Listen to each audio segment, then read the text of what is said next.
Hi friends, welcome to pan support channel.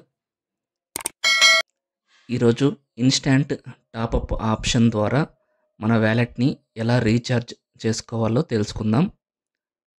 ఇక్కడ మన balance చూసినట్టయితే 3 రూపీస్ ఉంది. ఇన్స్టాంట్ టాపప్ ఆప్షన్ పైన క్లిక్ చేస్తున్నాను.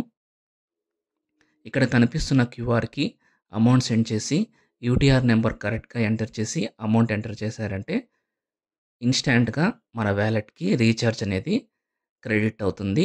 అందుకోసం పేమెంట్ అనేది ఫోన్పే ద్వారా చేస్తున్నాను.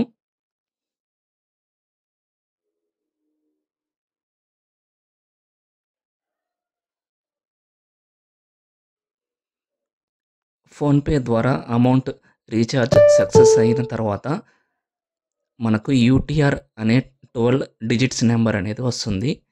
ఈ నెంబర్ని ఎంటర్ చేసి అమౌంట్ ఎంటర్ చేసి సబ్మిట్ చేశారంటే ఇన్స్టాంట్గా మన వ్యాలెట్ రీఛార్జ్ అయిపోతుంది. ఈ యూటీఆర్ నెంబర్ అనేది తప్పుగా ఎంటర్ చేశారంటే మనకు టైమ్అవుట్ అని వస్తుంది. ఈ యూటీఆర్ నెంబర్ అనేది ఒక్కో యాప్లో ఒక్కో రకంగా పిలుస్తారు. ఒకవేళ మీరు గూగుల్ పే ఇతర యాప్స్ వాడుతున్నట్లయితే అందులో యూపీఐ రిఫరెన్స్ నెంబర్ అని చెప్పి రావచ్చు. చూశారు కదా, మనం అమౌంట్ ఎంటర్ చేసి యూటీఆర్ నెంబర్ సబ్మిట్ చేయగానే మనకు రిసీవ్డ్ ఫ్రమ్ అని చెప్పేసి వాళ్ళ పేరు వస్తుంది. చూడొచ్చు, మన వ్యాలెట్ ఇన్స్టాంట్గా రీఛార్జ్ అయిపోయింది.